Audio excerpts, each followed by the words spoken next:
Welcome back, Project Return. My name is Elizabeth Keel, and I am your resident program manager, as well as the artist that's going to be walking you through today's exercise. So, just to refresh, our class objectives today are to create a two-value drawing. That's using two values only, a light and a dark.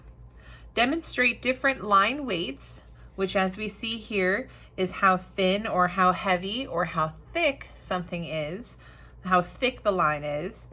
And then we're going to create connecting shapes, lines, and spaces. So our vocabulary today is very simple, just value, two value, line, and line weight. So just to refresh, all you will need are these materials, which I have upside down. You'll need either a pencil, a pen, any color will do, or you can have, if you have markers like these. I have a Sharpie here. It doesn't have a good point, unfortunately, because I use it a lot. And then my two favorite colors, as I mentioned before, my two favorite colors. And then a piece of paper, which I have gone ahead and set down on my table here at home. So to start, you're gonna start by taking your writing utensil, whatever it may be, and you're just gonna make a line. And mine's a big curvy line, I decided. And then you're gonna take from another side, not the same side, this side or this side, and we're going to take and connect those lines through. Notice how I'm making a big, wide, gestural kind of mark. Just letting that pen flow against the canvas. And we're gonna develop this. We're gonna develop this more. So let's do some more. And then maybe this line goes through and stops there. Ooh, and I smeared it a little. That's kind of neat. And I want to have another line that's kind of straight. And some radiating lines. Radiating like sun rays radiate. Almost like this is the sun. You can kind of see that there. And I decided I want this line to go further up. Kind of like a clamshell. Let's do more radiating lines. So yeah, it's kind of neat. And then what we're gonna do is at each intersection, remember an intersection is the point in which two lines meet. So using this line here and this line here, the point where the lines intersect is here, right there. And you should be able to see that because it's nice and dark. That's where my lines intersect. So wherever I find my lines intersecting, if I want to do a flowing gestural drawing, I'm going to go ahead and round those off. And I'm going to do it nice and thick so you can see. So there's no longer a point with a blank space. I went ahead and filled in some of that space there. I'm going to do it on the other side too. So on opposite sides I've done it. One here and one here. And I think I'll leave those ones blank. But what I'm going to do is now I'm going to go through my drawing and find wherever these points of intersection are. And I'm going to do some kind of rounding technique like I've done here. Some kind of rounding technique. So let's see. I'll do this one. And this one as well. And if you can kind of see already a shape here, I'm going to make it even more obvious.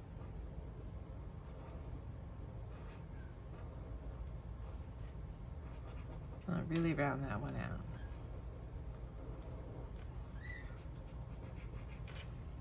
And I'm using marker today because marker is easier for you guys to see.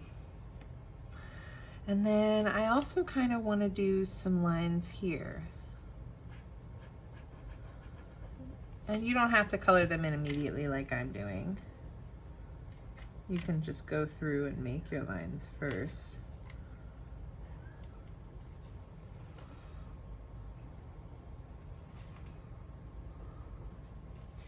And then color them in.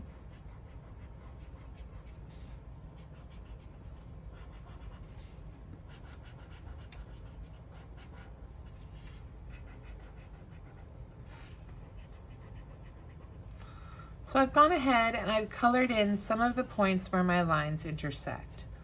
And I'm gonna add this one in because I kind of see a theme going through here.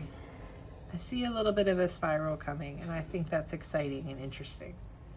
And typically what I would do with a drawing like this is I would take it and I would rotate it. But for ease of use and to keep it simple and nice and neat, I've gone ahead and taped my drawing paper down. So this would be a good time for you to rotate your paper and see how it looks from different angles. So understanding that about my drawing and the way I'm approaching my drawing right now, I'm going to go ahead and look at my composition as it is right now and what I'm kind of seeing. So we'll just give me a second and we'll think about it. I see a really interesting spiral. I think I'm seeing too many curves. I want to see some flat shapes. Yeah, for sure.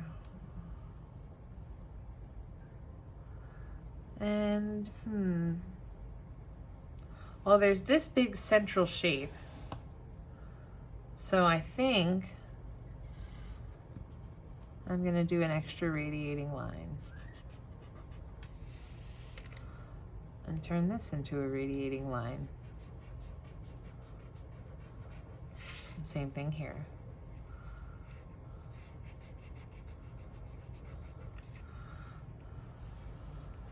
And then seeing how this shape has kind of become a shape inside of this shape, I think I'm going to do it in all these corners.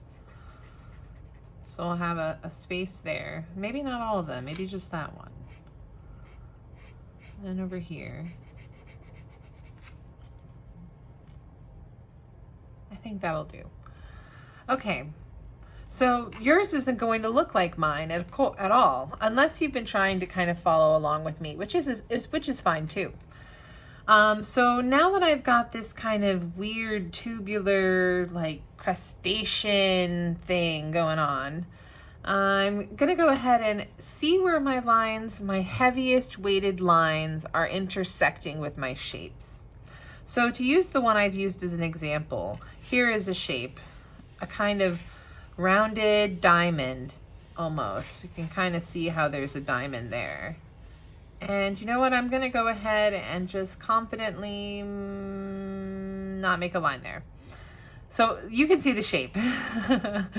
And now we're going to look where there's heavy line weights intersecting with this. So I immediately see this one right here.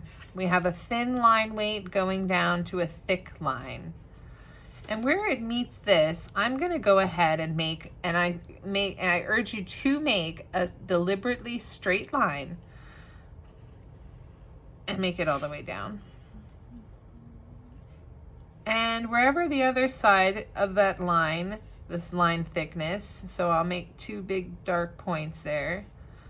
Let's see, actually, this will help.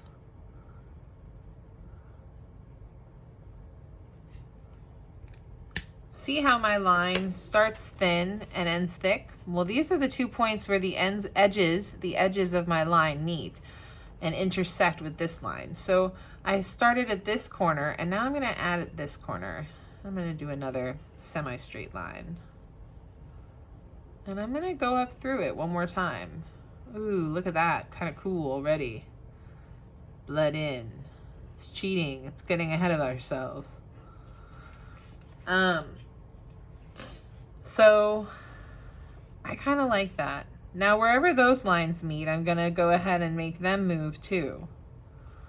And I'm going to make them move and be much smaller. And then wherever those lines meet, you're going to do the same thing. Bring it down. And I want this one to be kind of long and meet that point. So we'll go ahead and try to even that out a little. Not working out too well, that's okay. You can kind of already see cheating how we'll end up adding in our extra values, but perhaps I'll just show you now. So if you're using marker, and I'll demonstrate this with pen at a later date. If you're doing this with marker and you have two markers like I do, I have teal and pink. Excuse me. I have teal and pink. So all I did was where those points intersected, here and here, I just made a dot. So I'm also going to make a dot at this point of intersection and this point of intersection. And down here where it's very narrow, I'll just make two little ones. Down here and here. So now that we've got our staining color, and that's what this is doing. This is our staining color. It's a darker value than this pink. And what happens when you use markers is it causes blending. And because this is the lighter value, it's the easiest value to change. So if we start at our points and we want to mix the two colors, we're going to get a lavender, a dark purple, but a lavender light kind of purple that just so happens to be dark. And we're going to try and blend that in so it fits in all the way. So I kind of blended it in here. Let's blend it a little more. Some of our artist friends at Project Return already do this in their artwork. So it was very exciting for me. So wherever our lines meet, we're gonna go ahead and add that little cross value there. Same thing here and down here. Now you should be able to tell that it's making a darker purple. And then I'm gonna go ahead and color this one in.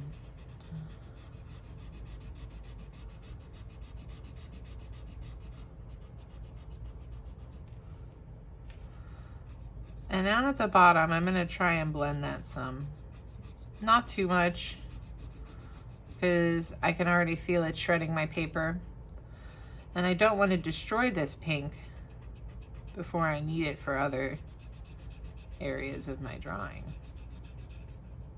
So I think the best idea would be to just color it in wherever those lines are. And then try and do your blending.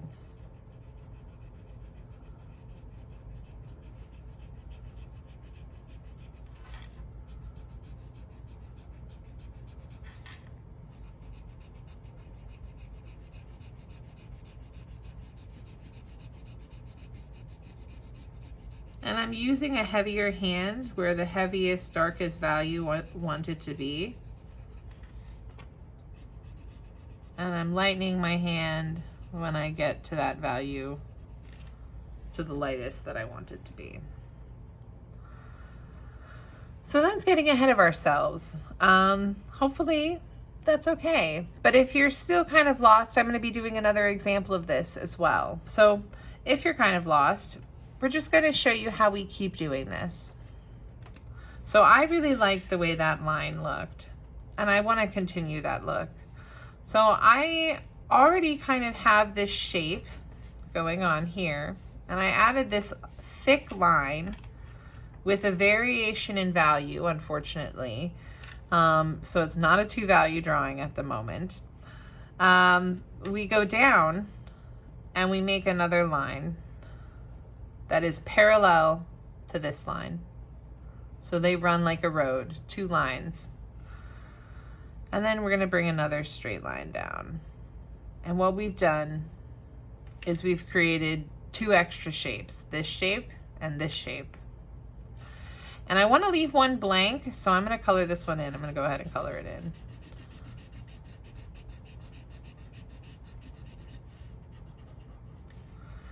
And wherever these points intersected, which will be here there, there, and here. Wherever those intersected, I want to continue my line. So we'll bring this down here like this, like that. Color that in. And then bring it down like this to the edge of my paper. And that's a big shape, but I'm gonna go ahead and color that whole thing in. If you've got a marker like I have, it's much easier if you use the side of your marker, but it won't give you the most even coverage. So just remember that you may have to go over it in areas again while the marker is still wet on the paper if you want to get it to be a smooth drawing. And then up here at the top, I want to continue this kind of thin line to thick line look to it. So I'm going to just make a curvy line, kind of similar to this line. And I'll bring it up like that. And then I'm going to go ahead and take that marker and blend it in. Attempt to blend it.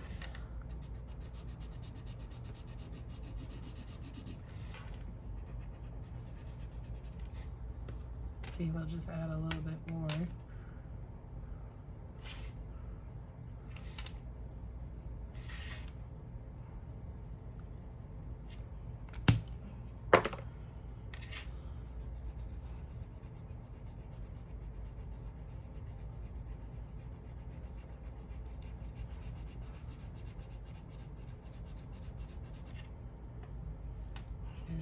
Do a little bit here, a little bit here, and just a little bit over here.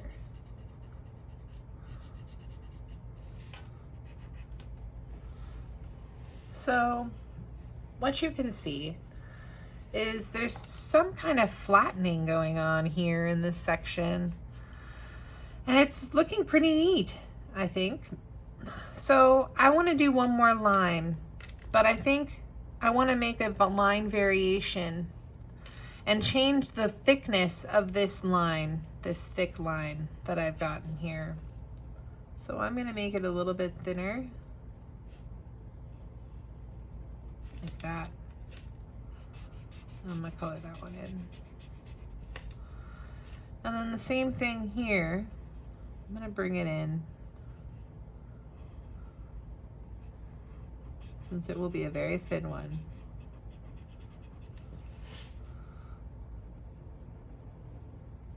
And bring that down.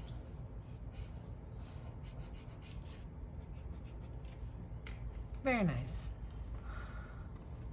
And oh, cheating. I didn't bring it through. So I'll just bring that all the way down there. So what did I do? I went ahead and I created 3 different lines that created shapes.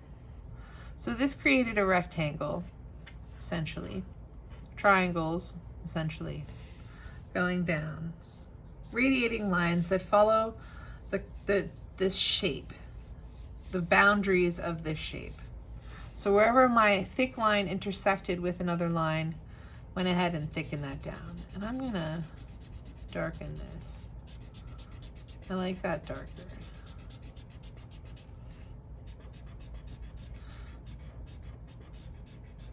And I'm going to round this side out too. But not all the way. I wanted to do something kind of weird.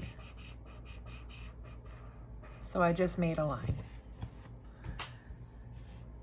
And now I've got more intersections to look at. I've got this intersection, all these different points where these lines meet. And what I want you to do now is to spend some time finding some shapes. I went ahead and did this one. Now I'm gonna do this one, I think. And I'm gonna do wavy line. So we'll see how that wavy line turns out for me in the next video. See you then.